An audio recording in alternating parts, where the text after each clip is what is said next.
os conceitos de santidade que nós temos são conceitos de gente fraca, de gente frágil. Então parece que a pessoa tem que ser, ela tem que fazer uma opção de clausura, de recolhimento, né? Porque ela é frágil. Então fica parecendo que o santo é aquela coisa assim feita de louça muito fina, de cristal muito fino, que tem que ser preservada a qualquer custo e que tem que ser tratada assim com muito cuidado, porque senão ele se perde facilmente. Então, quando a gente às vezes está cantando, vamos louvar a Deus, porque Deus é santo. Então fica parecendo que Deus é um ser assim meio mal resolvido e a gente tem que guardar ele num lugar assim bem protegido, porque senão ele vai se desfazer. Deus não pode ouvir qualquer coisa, senão ele fica logo ofendido. Cuidado, não xinga não, fala palavrão não, senão Deus fica ofendido. A vida dele nunca mais vai ser a mesma. Se tiver que xingar, fazer qualquer besteira, vai longe de Deus. Ele é muito melindroso, ele é santo. Então fica parecendo que a gente está lidando com Deus assim, né? Tipo assim, ele não consegue conviver com os nossos desencontros, né? E isso é tão forte, amados, que a gente está cometendo assim um absurdo, né? Um absurdo. Hoje de manhã, depois eu até recomendo, até vou pedir para o Estevão, quando gravar essa mensagem, gravar junto com a mensagem de hoje de manhã, das 9 horas, porque elas se completam. Aquilo que a gente vai compartilhar agora tem um pouco a ver com o que nós compartilhamos de manhã. Por quê? Porque a gente tem Paulo escrevendo aos Colossenses, ele diz assim, olha, quando vocês forem orar, orem com atenção, vejam o que vocês estão pedindo para Deus, presta atenção no que vocês estão pedindo. E aí ele dá uma dica do que a gente poderia pedir para a gente, porque ele fala assim, quando vocês forem orar, presta atenção no que vocês estão pedindo, e aí eu vou dar uma dica, eu vou falar o que eu quero que vocês orem por mim. Ora, se ele está falando que é desse jeito que a gente tem que orar por ele, muito provavelmente é porque é desse jeito que ele acha que a gente deveria orar pela gente mesmo. Ele diz, então quando vocês forem orar por mim, orem para que eu saiba, para que eu tenha o entendimento de cumprir o meu propósito. Um propósito que me levou para a cadeia. Então, ele não está preocupado de estar preso ou solto. Ele quer saber que preso ou solto ele está cumprindo um propósito. Amém, mano? Então eu vou pedir mais ou menos igual Paulo. Se algum dia você ficar sabendo que eu fui preso, não ore para eu sair. Ore para que eu cumpra o meu propósito. Porque enquanto Paulo estava preso, o carcereiro se converteu. A hora que ele cumpriu o propósito, ele saiu. Amém, mano? Glória a Deus. Tem irmão aí que fica orando para o carro dele não quebrar. Não, mano. Se quebrar, ore para saber como é que através daquilo você vai cumprir um propósito. Porque às vezes é só para você salvar um mecânico. Glória a Deus, mano. Amém? Glória a Deus. Então Paulo diz que a gente tem que orar para entender o propósito. Tem gente aí pedindo uma casa para Deus. Não peça uma casa para Deus. Peça para Deus te mostrar o projeto. Falei, Deus, eu estava pensando numa casa e eu fiquei pensando se o senhor também está pensando. Já que eu estou pensando é porque talvez o senhor está pensando. Então dá para o senhor me mostrar o projeto? Porque eu recebendo o projeto é sinal de que eu vou ter condição de fazer a casa. Amém, mano? Amém? Porque às vezes você está querendo uma casa com sala grande e pouco quarto e Deus está querendo uma sala com muito quarto e sala pequena. Ou às vezes você está pensando numa casa com muito quarto e pouca sala e Deus está querendo uma sala grande e pouco quarto, eu não sei. Glória a Deus, amém. Amém? Você está pedindo um carro para Deus. Não peça um carro, peça um propósito. E que se nesse propósito incluir um carro, Deus vai te pôr o carro que você precisa para cumprir esse propósito. Glória a Deus. Eu não sei se ele é um carro pequeno e muito rápido, eu não sei se ele é um carro grande e lento, não sei, mano. Amém? Tem gente que fala assim, é um absurdo aquele fulano ali com um carro daquele, veloz, cabe só 2. Não sei, mano. Não sei se Deus está querendo para ele um propósito de ele chegar rápido, com pouca gente. Amém, mano? Às vezes ele precisa chegar rápido onde ele precisa. Você já pensou, se eu orasse para Deus dar uma Kombi, o Massa, O Massa precisa de um carro que cabe só um e anda rápido. Amém? Glória a Deus, amado. Tá vendo? A gente fica usando a nossa fé para engravidar Deus. E a fé não é a minha ferramenta de engravidar Deus. A fé é o instrumento de que eu disponho para Deus me engravidar dos projetos dele. Então a fé não é a forma como eu faço Deus realizar meus projetos. A fé é a forma como Deus pode usar a minha vida para realizar os projetos dele. Amém? Então não tem que usar a minha fé para gerar meus sonhos através de Deus, porque a fé não é para eu gerar meus sonhos através de Deus. A fé é para Deus gerar os sonhos dele através de mim. Então a Bíblia sempre começa com pessoas que já foram abençoadas o suficiente e agora vão receber um dom de fé para poder gerar aquilo que é o propósito de Deus na vida delas. Amém, amado? Glória a Deus. Então a fé não é para mim ficar usando Deus para ele realizar o que eu pensei. A fé é para que Deus possa, através de mim, realizar o que ele pensou. Isso é um projeto.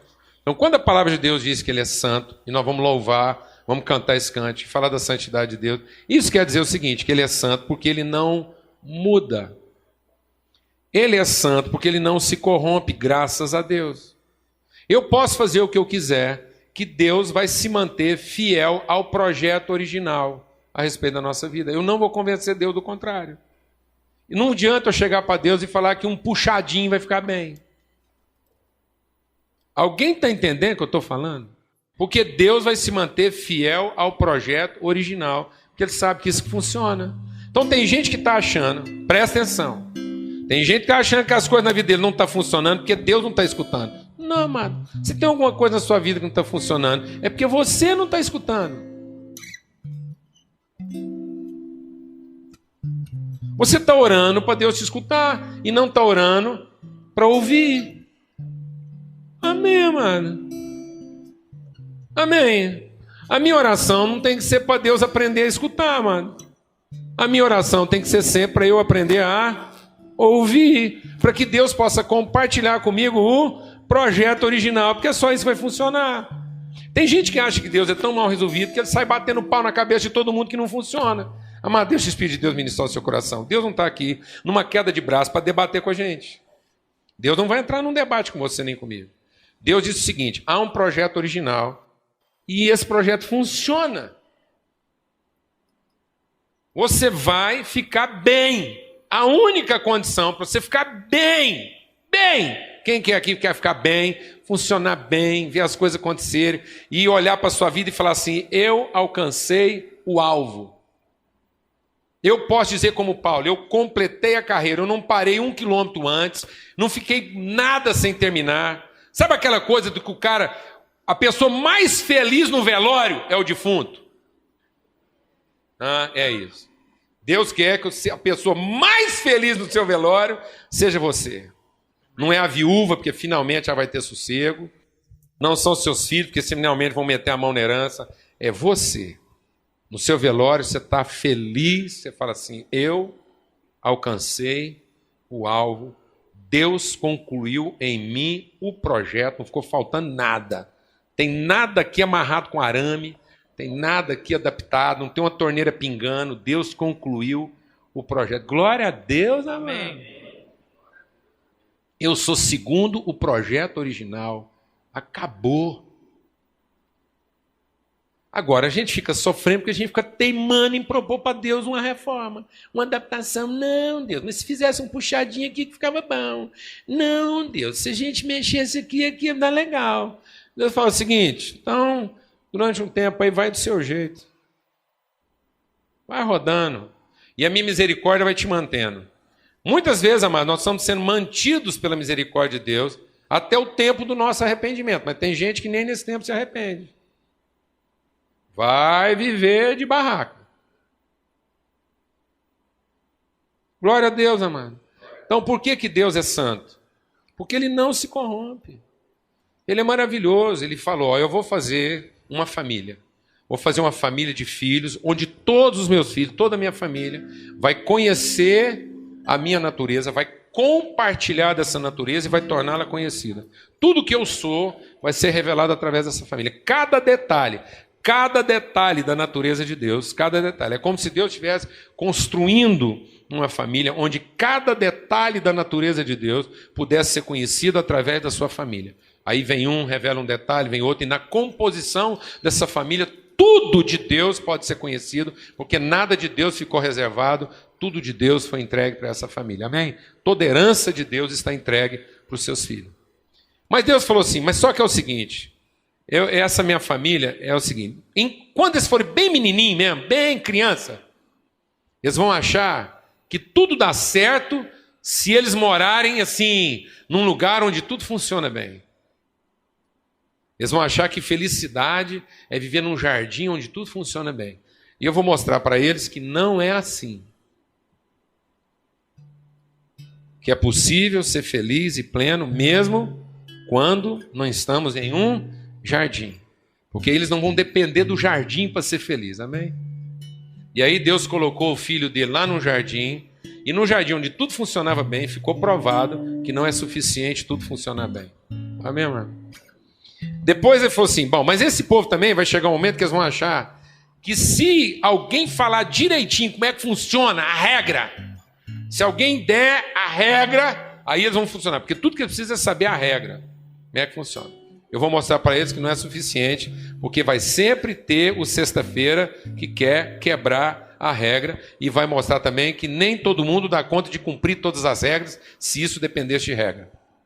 E pronto, não funciona. Aí agora que vocês entenderam que não depende do jardim, e nem depende de todo mundo cumprir a regra, mas depende de uma única coisa, de conhecer o meu coração. O segredo está em conhecer o meu coração e aceitar, se submeter ao projeto que eu fiz. Amém? Não é uma questão de regra e nem uma questão de situação. Amém, mano? Glória a Deus, de circunstância. Não é a circunstância que vai trazer a felicidade que você está procurando e nem é o sistema. Não é o sistema que vai tornar desfavorável e nem é o ambiente. Amém, mano? Aí Jesus veio e nasceu numa estrebaria, deitado num coxo. E viveu num tempo onde as regras eram muito difíceis. E o que mais tinha era gente quebrando regra. E ele mesmo veio para mostrar que gente que gosta de cumprir regra, quando ela está sendo cumprida, fica parecendo que não está. Porque Jesus veio para cumprir todas as regras e todo mundo achou que ele estava quebrando as principais delas, porque eles não conheciam o coração de Deus.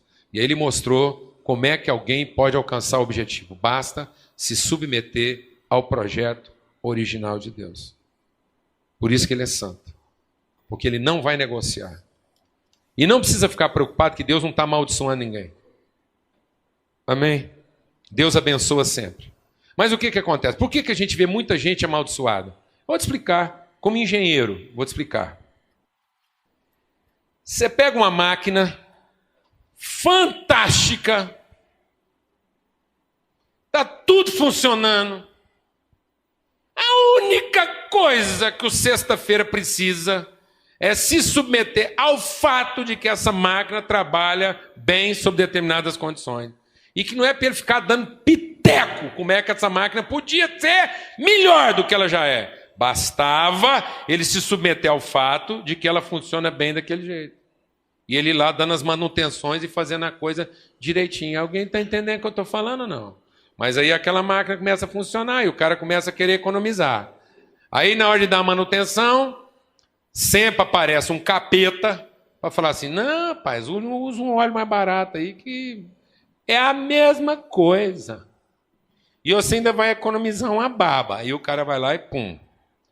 Dá um probleminha, precisa meter uma chave, o cara fala, não, até se achar essa chave, você vai perder muito tempo de produção, arrocha com alicate mesmo. Aí vai lá o sexta-feira, naquele parafuso que foi feito bonitinho, cabeça sextavada, para caber uma chave 24, não. Ele pega aquilo com alicate,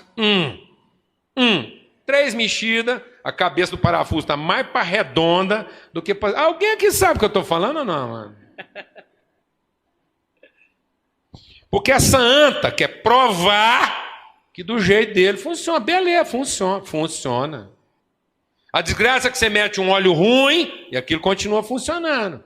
A desgraça é que você mexeu aquele parafuso 2 ou 3 vezes com alicate, quando você podia ter gastado 10 minutos a mais para arrumar uma chave, e com alicate funcionou. Um tempo. 2 tempos. Mas não funciona assim todo o tempo. E aquilo vai diminuir na vida útil. O rendimento. Daqui a pouco aquilo faz mais barulho, aquilo parece uma orquestra desarrumada do que uma máquina funcionando. Alguém já viu contar essa história? Aí os caras pegam essa máquina e levam num culto de libertação. Porque deve ter sido algum demônio que entrou nessa máquina. Isso foi o capeta que pissuiu essa máquina. E agora ela está assim. Eu vou te falar o que é o capeta. Eu vou falar o que é o trabalho do capeta. O trabalho do capeta não é entrar dentro da máquina. O trabalho do capeta é ficar aqui, ó. Procura a chave. Não, meu filho. Você vai gastar tempo demais. Seu negócio está rendendo. Você tem que andar rápido. Se você perder tempo em oração, em saber a vontade de Deus, para que orar, meu filho? Deus é bom demais. E outra, orar para quê? Deus, Ele não te contou foi tudo, porque do seu jeitinho vai ficar igualzinho dele para melhor. Manda o alicate mesmo, rapaz, que está aí na sua frente. Chave de fenda para quê? Você não tem uma chave de cozinha? Vai lá, a faca, pega que a faca que o engenheiro gastou 5 anos para bolar uma faca e usa ela como chave de fenda, uai. Isso é o capeta. Agora, pior do que o capeta é o cara que acha que desse jeito vai funcionar. Alguém está entendendo isso aqui ou não, mano? E sabe qual é a desgraça, mano?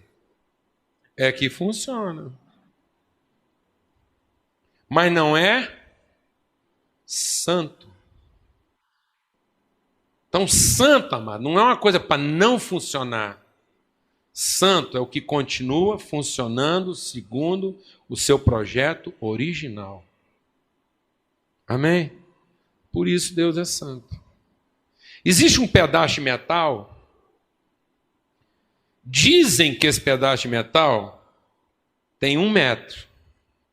E ele é guardado num lugar seguro, numa gaveta muito bem protegida, em algum banco da Suíça, sei lá onde. Esse metal só é guardado como coisa santa, para proteger ele de algum sexta-feira, algum desavisado, algum cara muito inventivo, que vai lá e tira um pedacinho dele, porque afinal de contas, para que 1 metro? Se 90 centímetros, tá bom. Para que 1 metro, se eu posso ter 1,3 m? Aí deixa isso na mão dessa anta, é isso que ele vai fazer. Mas não, tiver que guardar esse pedaço de ferro, como coisa o quê? Santa. Porque se alguém meter a mão nesse pedaço de metal, achando que ele pode ser mudado, daqui uns dias ninguém mais sabe o que é 1 metro. E vai ter alguém andando 600 quilômetros, achando que andou o quê? 1000. E vai ter gente andando 1.500, sendo que podia ter andado só 1000. Tem gente que vai achar que chegou sem nunca ter chegado. E tem gente que vai ter passado, sendo que já podia ter chegado. Tem gente por aí achando que chegou sem nunca ter chegado. E tem gente aí andando até hoje, sendo que já podia ter chegado. Porque resolveram mexer numa coisa santa. Por isso Deus é santo, amém? Glória a Deus, amado. E Ele não vai ter que bater o pau na cabeça de ninguém. Nós é que ficamos chamando para nós toda sorte de maldição, toda vez que a gente se recusa a ir lá e ver a coisa funcionando do jeito que Ele falou que funciona. Achando que os palpites e opiniões que nós vamos dar vai fazer a coisa funcionar do mesmo jeito. Aparentemente pode estar funcionando por algum tempo, mas você pode ter certeza. Se isso não for ajustado, daqui uns dias isso dá um problema de uma vez por todas. A Bíblia diz que o homem, presta atenção, abra sua Bíblia lá em Provérbios 29. Abra sua Bíblia lá em Provérbios 29, antes da gente cantar esse cântico de novo.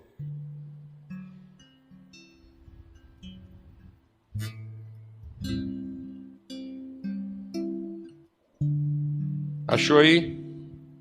Quem achou? Provérbios 29. Você achou, né? Você pode ler? Posso. Aquele que, sendo muitas vezes repreendido, endurece a cerviz, seja quebrantado, de repente, sem que haja cura. Quando os justos governam, alegra-se o povo. Aquele que é corrigido muitas vezes e teima em continuar fazendo o seu jeito, sofrerá uma repentina desgraça, sem que para isso exista solução. Amém, mano? Então Deus está nos chamando ao quê? Ao arrependimento.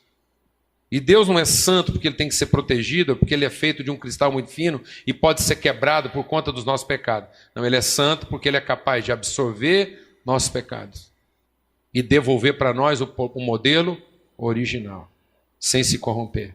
Os nossos pecados, nossas seduções, nossos favores e nossos erros não mudam o projeto original de Deus para a nossa vida. Amém? Glória a Deus, amado. O fato de eu acertar não vai fazer Deus tornar o projeto dele melhor. E o fato de eu errar não vai fazer Deus tornar o projeto dele pior. Ele continua sendo para mim a referência do propósito original, porque ele é santo. Vamos cantar de novo esse cântico e vamos orar. Fala com Deus aí. O que você está pedindo para Deus? A realização dos seus sonhos ou que ele te revele o projeto dele para a sua vida? Às vezes você está pedindo coisas que quando você receber, você não vai saber o sentido delas. Mas se você conhecer o projeto de Deus, aquilo que você receber dele, você vai conhecer o sentido disso. Amém?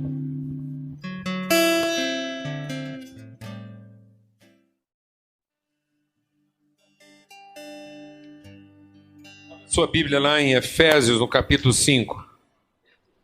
Efésios, no capítulo 5, diz assim, a partir do verso 6. Não deixem que ninguém engane vocês com conversas tolas, pois é por causa dessas coisas que o castigo de Deus cairá sobre os que não obedecem a Ele. Portanto, não tenham nada a ver com esse tipo de gente. Gente que fica gastando tempo com conversas tolas. Não fica gastando tempo com isso. Antigamente, vocês mesmos viviam na escuridão. Mas agora que pertencem ao Senhor, vocês estão na luz. Por isso, vivam como pessoas que pertencem à luz. Pois a luz produz uma grande colheita de todo tipo de bondade, honestidade e verdade. Aqueles que vivem na luz têm que viver como gente da luz.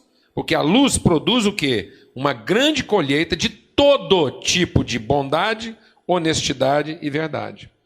Procurem descobrir quais são as coisas que agradam ao Senhor.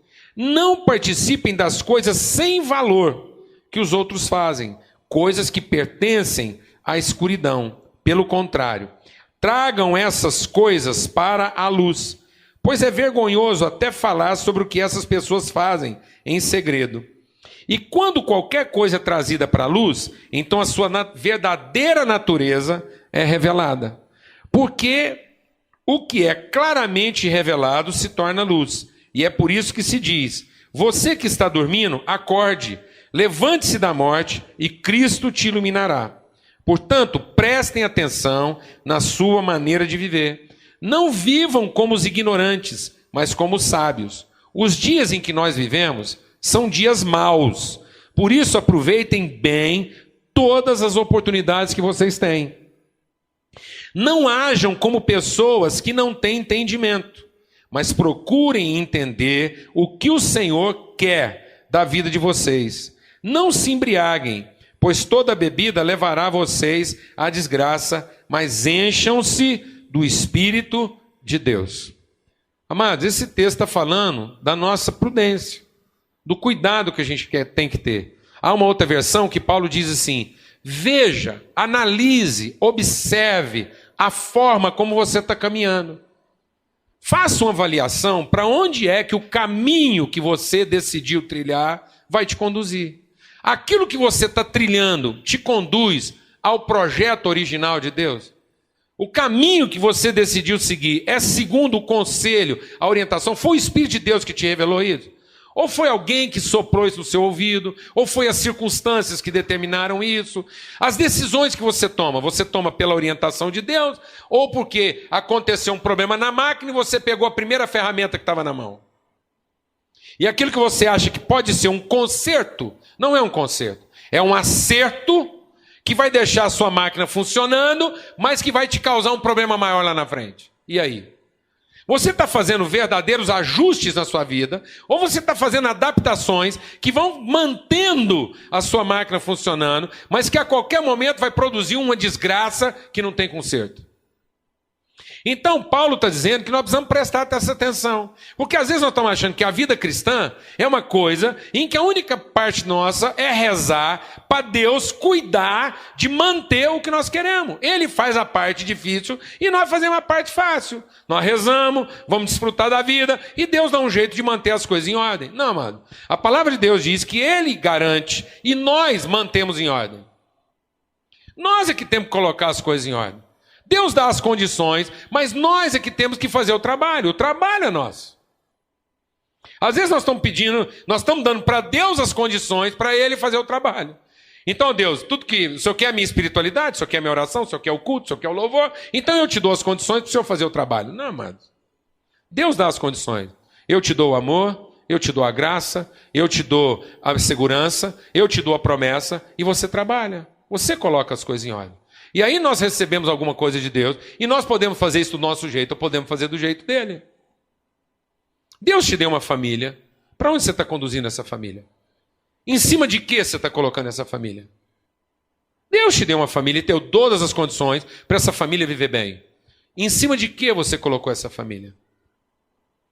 Porque Deus estabeleceu as condições. Deus é quem estabelece as condições. Como é que as coisas vão funcionar? E ele diz o seguinte, olha, nesse mundo vai ter vento, vai ter chuva, vai ter tempestade e enchente. Nós vivemos dias maus, então presta mais atenção. Por que você está achando que Deus vai mudar o negócio? Que Deus vai, eu vou orar e de repente os dias vão deixar de ser maus. Eu vou orar e vai parar de ter tempestade. Eu vou orar e vai parar de ter vento. Eu vou orar e vai parar de ter chuva. Eu vou orar e vai parar de ter terremoto. Não, Deus diz assim, ó, esse mundo é um mundo onde vai ter terremotos. Esse é o mundo onde eu coloquei vocês. Desencana. Agora é o seguinte, tem dois jeitos de fazer uma casa. Você faz ela sobre areia. Eu te dou o material, eu te dou as condições. Eu te dou os recursos. Tudo que você precisa para fazer uma casa, eu te dou. Agora você só tem que ter juízo de construir essa casa em cima daquilo que eu disse, da minha palavra, a rocha. Porque se você pegar aquilo que eu te dei, os recursos que eu disponibilizei, e usar esse recurso em cima de qualquer outra palavra que não aquela que eu te dei, você está usando a sua casa em cima da areia. Eu vou te contar o que vai acontecer. No dia que vier o terremoto, ele vai vir. No dia que vier a tempestade, essa casa vai cair. E não é porque tem um capeta dentro dela, não. Não diga que o capeta derrubou sua casa, porque quem derrubou sua casa foi você. O capeta apenas te sugeriu que construindo ela em cima da areia, você fazia mais rápido e mais barato. Para economizar material para outras coisas, que eu nunca mandei você economizar. Eu nunca mandei você economizar material. Eu nunca falei que você devia fazer uma coisa para sobrar para outra. Eu sempre te falei para você que para tudo que você precisasse, você ia ter o necessário. Então você não precisava economizar de uma coisa para gastar na outra. Você não precisava economizar nas suas orações para gastar no seu trabalho. E nunca pedi para você economizar do seu trabalho para gastar nas suas orações. Eu pedi para você gastar tempo com as suas orações e gastar tempo com o seu trabalho. Eu nunca pedi para você tirar tempo da família para gastar com o trabalho. E nunca pedi para você tirar tempo do trabalho para gastar com a família. Eu só pedi que você gastasse o tempo necessário com cada coisa, porque para cada coisa eu te dei o recurso. Mas você foi escutar o capeta, que falou para você que em cima da areia era mais fácil. Agora não adianta, porque aí o cara vai para a campanha, ele vai para a oração e fala, Deus, eu vim aqui conversar com o senhor com um pequeno probleminha que eu estou passando. Qual é, meu filho? É o seguinte, eu fiz uma casa em cima da areia. Dá para o senhor segurar a onda? E Deus vai te chamar e falar assim, eu vou te falar como é que eu vou resolver isso. Você fez a casa onde mesmo? Então eu vou te falar. Eu vou te tirar de dentro dela, para não acontecer dela cair em cima da sua cabeça. Estava previsto um terremoto para daqui a 1 mês. Eu vou te ajudar. Ele vai vir amanhã. Você sai fora, que ela vai cair.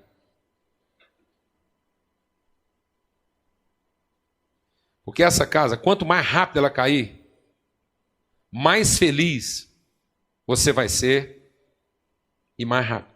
Amém, mano? Amém, mano? Não tem conserto para uma casa que foi feita sobre areia. Você tira todo mundo lá de dentro e peça para Deus para o terremoto do ano que vem vir amanhã. Porque aí derruba tudo logo e a gente pode começar o quê? A construir uma casa nova, para a qual não faltará recurso. Porque nunca faltará recurso na vida de quem quer obedecer a Deus. Mas nenhum recurso será suficiente na vida de quem quer desobedecer a Deus. Amém, mano? Deus nunca mandou você poupar. Deus mandou você economizar. Amém? Deus nunca mandou ninguém poupar nada. Deus só falou para a gente não gastar desnecessariamente. Sabe qual é a melhor poupança, amados? É não gastar desnecessariamente. Tem gente que está privando as pessoas de muita coisa para fazer uma poupança. E ele nunca aprendeu a gastar de maneira o quê? Ordenada. Ele nunca aprendeu a ser econômico. Ele só aprendeu a ser avarento. A família tem que conviver com a avareza dele porque ele não sabe ser o quê? Econômico. Ele não aprendeu que para aqueles que obedecem a Deus nunca faltará o quê? Recursos, se ele aprender a não gastar desnecessariamente. Ele vai ter condição para produzir, ele vai ter condição para viver, ele vai ter tudo a tempo e hora, porque Deus prometeu para nós o quê? Segurança, mas Deus nunca prometeu para nós proteção. Deus nunca disse para nós que não viria tempestade sobre a nossa casa, Ele nunca disse para nós que não viria terremoto sobre a nossa casa, e Ele não disse para nós que não viria chuva ou enchente. Ele disse, olha, porque essas coisas todas virão, eu vou te ensinar uma forma de viver seguro. Já que você não pode contar com proteção, e eu não vou proteger ninguém, porque aquilo que eu estou trazendo é justamente para quê? Para varrer do mundo as coisas inúteis. Sabe por que existem terremotos? Sabe por que existem enchentes? Sabe por que existem vendavais? Para varrer da humanidade as coisas mal feitas.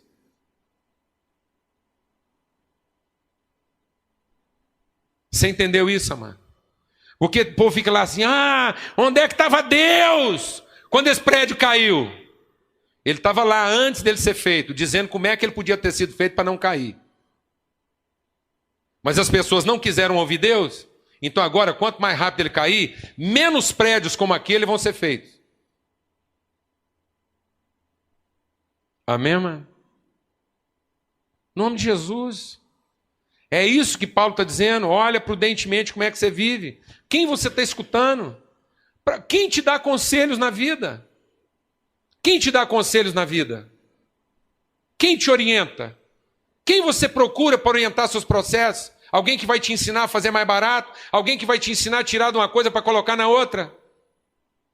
Quem está te dando conselhos? Alguém que vai te ensinar a talhar, a furar a fila, a chegar mais rápido, a economizar onde não precisa, a mentir, enganar, dizer que há outras formas de fazer. Com quem que a gente está gastando tempo? De quem que nós somos filhos? A palavra de Deus diz, vocês são filhos da luz. Então não perca tempo com essas coisas. Nós não estamos aqui para ser orientados, nós estamos aqui para orientar. Nós não estamos aqui para alguém ficar dando palpite na nossa vida, para ver como é que isso vai funcionar num projeto alternativo. Nós estamos aqui para mostrar para as pessoas como é que funciona. O que é gastar tempo, o que é gastar esforço, empenho, obediência para fazer uma casa na rocha, para que quando tudo cair à nossa volta, nós sejamos as pessoas que vão dar abrigo para os outros. Por que nós queremos uma casa de muito quarto? Porque na hora que a casa do vizinho cair, ele vai ser hospedado na nossa casa e eu vou falar para ele, ó, não desespera, eu vou te ensinar a fazer casa. E não para ainda fechar a porta para ele e falar, tá vendo? Foi o capeta lá, ele é um encapetado, a casa dele caiu, mas a minha está de pé, porque Deus é comigo. Que bobagem. Que bobagem. Então, amados, a quem nós estamos dando ouvidos? Olha, Deus fala conosco através de parábolas. Deus é tão misericordioso que volta e meia ele fica soltando umas parábolas para nós. Veio o tsunami lá na Indonésia. Onde está Deus? Deus estava lá, amados. Deus estava lá dizendo para nós, olha, as pessoas são corrigidas, elas são ensinadas. Eu vou falando para elas o que é viver perigosamente, mas elas vão insistindo em manter uma forma de vida e não vão lendo os meus sinais. Um dia, de tanto serem corrigidas, virá sobre a vida delas uma repentina destruição. E elas serão engolidas com aquilo. O tsunami é uma parábola. O que está acontecendo de tsunami no mundo não é só aquele, amado. Está acontecendo todo dia. Todo dia. Tem gente sendo engolida pela sua distração, pela sua imprudência. Recentemente, Deus deu uma parábola para o Brasil. Uma parábola para o mundo inteiro. Uma parábola. Um ato da misericórdia de Deus. Um ato da misericórdia de Deus, um incêndio em Santa Maria. Um ato da bondade de Deus em relação a nós. Porque todo mundo fica chocado, 200 e tantos alunos, estudantes, gente jovem, perdeu a vida numa noite, que coisa absurda. Absurda nada, mano. Isso é uma parábola. Vamos ter olhos para entender Deus falando conosco, é uma parábola. Não são 236, são milhares, são milhões de jovens enfiados em plena escuridão, sem saber separar a mão direita da esquerda, com menos de 1 metro de visibilidade. Não estão na Boate Kiss, estão na nossa casa. Estão sem saber para onde ir. Não sabem o caminho da saída. Uma névoa escura desceu sobre a vida deles. E não foi porque um desavisado acendeu um fogo de artifício. Foi porque talvez a sua mão ou a minha mão disparou um processo dentro da casa dele e ele não sabe como lidar com as decisões que você tomou e eu tomei. São centenas de milhares. E é um ato da misericórdia de Deus para acordar a gente para isso. Quem construiu a Boate Kiss daquele jeito, amado? Não foi aquele empresário ambicioso e ganancioso que não quis pensar em segurança. Fomos nós. Fomos nós que frequentamos aquele ambiente, naquelas condições, sem o menor senso de responsabilidade. Simplesmente porque todo mundo está preocupado em se divertir, até que a casa cai em cima da nossa cabeça. Porque aquele empresário somos nós e os frequentadores daquela boate somos nós. Porque fomos nós que construímos aquilo, na medida em que ficamos dando conselhos a pessoas que nos ensinam a construir a nossa vida dessa forma. Despreocupados com segurança, achando que estamos protegidos. Muda isso na sua cabeça. Não estamos protegidos. Onde está a nossa segurança? Não é se vai acontecer. É o que é que eu faço quando acontecer. Está todo mundo achando que Deus aqui vai dar proteção para todo mundo. E Ele nunca prometeu isso. Ele prometeu segurança para todo mundo. Desde que eu sentasse e fizesse o que, amado? Ouvisse. Talvez a sua casa é aquela boate. E a nuvem está descendo. E daqui a pouco ninguém mais sabe para onde sair. Daqui a pouco ninguém sabe mais que decisão tomar. E aquela desgraça desce sobre a casa simplesmente porque alguém resolveu se divertir de maneira imprudente. Às vezes aquele ato de prostituição, aquela farra que você procurou, é porque você estava nervoso. E você estava querendo apenas se divertir. Era uma noite só. Fazer o quê?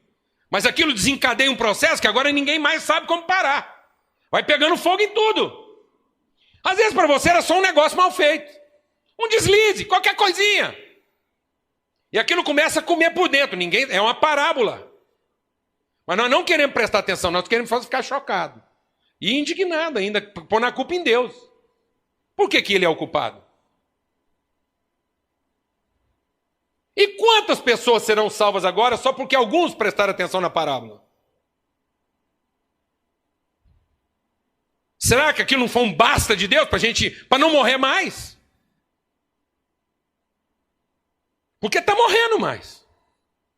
E quer que eu te diga? Ainda vai aparecer alguém para subornar o fiscal e vai aparecer um fiscal para ser subornado para fazer vista grossa. E daqui a pouco tem mais 200 e tanto. Do mesmo jeito. Porque tem sempre alguém querendo se dar bem. Tem sempre alguém querendo escutar aquela voz sutil de ensinar a gente a se dar bem de alguma forma. Não, vai lá. Afinal de contas, você está aborrecido. Afinal de contas, você tem todos os motivos. Afinal de contas, você já esperou tanto. Por que não fazer desse jeito? Para que esperar um alvará? Para que fazer um projeto de segurança? Para que perguntar para alguém? Para que pedir para alguém conferir seu projeto? Para que gastar tanto? Vai lá, vai fazendo do seu jeito.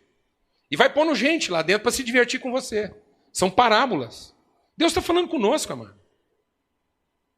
O que matou aquela gente? Falta de direção.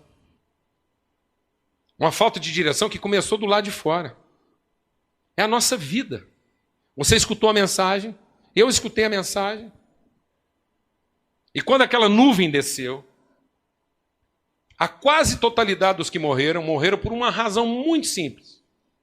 Eles não sabiam onde ficava a saída.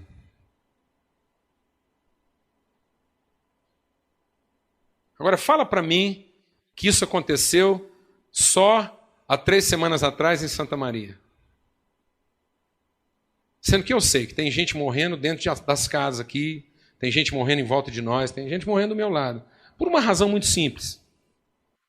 A nuvem desceu, alguém cometeu uma imprudência, alguém fez o que não devia, e todo mundo achando que estava protegido, nunca se preocupou com segurança. Nunca se preocupou em sinalizar o processo. Nunca se preocupou em deixar o caminho livre. Porque na cabeça de todo mundo a gente estava aqui para quê? Para se divertir. Afinal de contas, você casou para quê? Fala para mim, amado, você casou para quê? Para se divertir. E para que a gente quer uma empresa, amado? E por que a gente quer ganhar muito dinheiro? Fala para mim. Para se divertir, ué. Agora você vem falar comigo de segurança? Deus nos proteja. Que Deus te proteja. Não mente mais para ninguém, não. Porque ninguém está protegido. Nós estamos sendo avisados a encontrar o caminho da segurança. E o caminho da segurança é luz. Sabe por que os nossos jovens estão morrendo? Porque falta luz. Falta luz. E eles estão procurando o caminho como quem anda em trevas. E estão ouvindo conselhos de pessoas que estão nas trevas.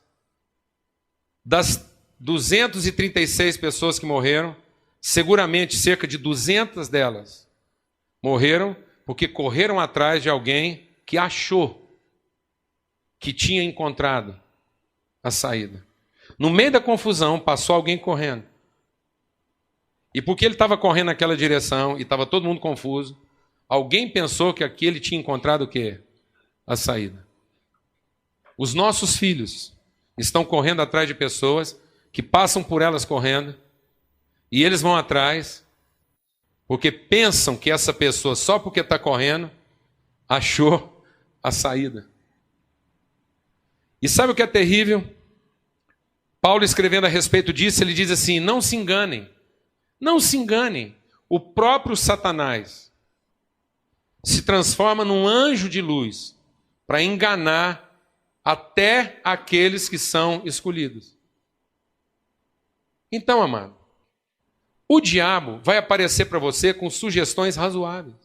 O diabo vai aparecer para você para dizer assim: rapaz, eu tenho um caminho mais fácil. Eu posso te mostrar a saída. E esse é o problema, porque depois nós não vamos poder culpar o diabo. Sabe por quê? Porque ele já queimou. Ele já queimou. O diabo não está preocupado se vai queimar. O diabo quer ver mais gente queimando. Alguém está entendendo o que eu estou falando, não? O lado dele está resolvido, ele já queimou. E o negócio dele agora é ver mais gente queimando. E aí ele vai propor para você o caminho que queimou ele, porque é a única forma dele ver você queimando. E aí ele vai apresentar para você uma coisa que parece o quê? Razoável. E quanto mais você fala, não, mas será que eu não podia perguntar para Deus, esperar um pouco mais, orar? Fala, não, rapaz, pressa, rápido, resolve rápido, corre, é por aqui. Porque se ele der tempo para você pensar, se ele der tempo para você buscar, se ele der tempo para você orar, se ele der tempo para você esperar, ele roda. E você não roda. Amém, amados? Quem você está escutando? Quem você está ouvindo? Quem é o seu conselheiro? É o Espírito Santo. Então não viva mais como alguém que é das trevas, porque você é alguém da luz. E o Evangelho é para trazer luz, amados. O Evangelho não é para eu debater. O Evangelho não é para eu me engalfinhar em lutas, em debates. O Evangelho não é para eu ficar argumentando com as pessoas. É triste ver a igreja se prestar o papel de debater como se o Evangelho precisasse de uma defesa. O Evangelho não tem que ser defendido. O Evangelho é a nossa defesa, porque ele é a luz. Ele não é para ser imposto, ele é para ser compartilhado, repartido. Ele não é para ser usado como instrumento de combate, de ataque, de defesa. Ele é para ser ensinado, testemunhado. E se a pessoa não quiser ouvir o seu ensino, que no mínimo veja o seu exemplo. E nós, como não temos um exemplo para dar, temos que usar o Evangelho como pau de bater em doido. Que é o que nós estamos vendo na televisão. As pessoas não conseguem ver a nossa coerência. E aí, quando elas não conseguem ver a nossa coerência, a única coisa que sobrou para nós é o nosso argumento. E quem disse que nós estamos aqui para argumentar? Nós não estamos aqui para argumentar, o caminho é por ali. Nós estamos aqui para ensinar, o caminho é por aqui. Amém, mano? Porque no momento em que Jesus mais brilhou, foi o momento em que ele menos falou. E ele foi levado ao matadouro como ovelha muda, que não tinha o que argumentar. Mas lá, como ovelha muda, ele não disse o caminho é ali. Lá, indo ao matadouro pela mão dos seus inimigos, ele mostrou que ele não podia contar com nenhuma proteção, mas ele tinha toda a segurança e dizia, o caminho é por aqui. Porque eu vi a luz. Amém, amado? E aqueles que seguirem você vão encontrar o caminho da saída, que na verdade não é o caminho da saída, é o caminho da entrada. Todos aqueles que conseguiram encontrar a porta não estavam saindo. 1000 e tantas pessoas naquele dia, naquela noite, não encontraram o caminho da saída. 1000 e tantas pessoas naquele dia encontraram a entrada.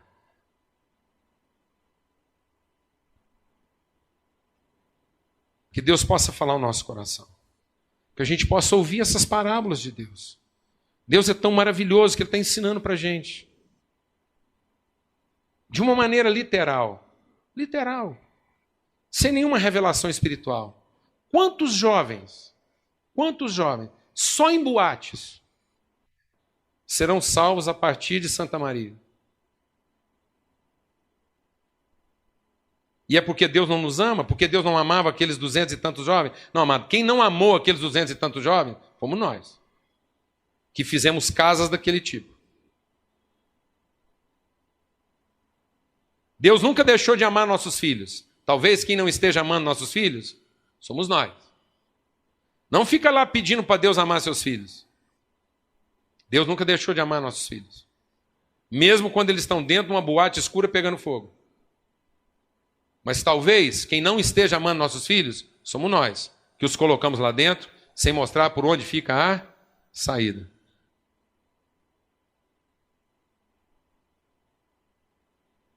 Que Deus possa falar ao nosso coração. Que nós sejamos da luz. Gente que está interessada em saber como é que funciona. Amém? E não em como é que adapta. Você está aqui para aprender como é que adapta, como é que conserta ou como é que funciona? Não peça para Deus pôr a mão no que não está funcionando aí, não. Se você não estiver disposto a ver isso tudo, o quê? Ser derrubado. Mas também se derrubar tudo, não desespera não, porque Deus já está lá com tudo depositado para você construir de novo da forma correta. Amém? Nunca vai faltar recurso. Nunca vai faltar recurso para quem quer obedecer. Amém, amém. Porque ele falou aqui, ó, o que a luz traz? Todo tipo, não é? Não é todo tipo de bem, não é todo tipo de bondade, justiça, virtude. Então nunca vai faltar recurso para quem está disposto a andar na luz. Em nome de Jesus. Senhor, muito obrigado por esse tempo aqui. Obrigado mesmo, Pai, porque nunca vai faltar recurso para quem quer praticar o bem, para quem quer amar a Cristo, para quem quer viver o projeto do Senhor. A gente vive um processo mesquinho de ficar tirando uma coisa para colocar na outra, sendo que cada coisa tem o seu recurso próprio, a sua condição própria. Nós não temos que tirar de um para dar para o outro, ó Pai. Nós temos é que repartir com cada um aquilo que é de cada um. No nome de Cristo Jesus. No nome de Cristo Jesus. Nós somos da luz e não temos que ficar ouvindo conselhos para construir coisas que, ó Deus, vão cair sobre a nossa cabeça. Vão ferir gente inocente. São coisas que vão destruir o sonho de muita gente que não tem nada com isso. Então, em nome de Cristo Jesus, que a gente aprenda a te obedecer. Que a gente aprenda a se submeter, a te conhecer, a perceber o projeto original do Senhor para a nossa vida. Que a gente não continue a fazer as nossas casas de celebração em ambientes adaptados. O Senhor quer que a gente celebre as nossas conquistas. O Senhor quer que a gente se divirta. O Senhor quer que a gente viva uma vida alegre. Mas, ó Deus, isso vai exigir de nós trabalho. Nós vamos ter que trabalhar para isso. Trabalhar de forma séria, responsável, segura. Ó Deus, em nome de Cristo Jesus. A vida é para ser divertida, mas não é uma brincadeira. Então ensina-nos, ó Pai. Ensina-nos a fazer tudo isso de forma segura. Ensina a gente a colocar a nossa família em ambiente onde eles podem celebrar a vida, mas onde eles estarão seguros, ó Pai. Em nome de Cristo Jesus.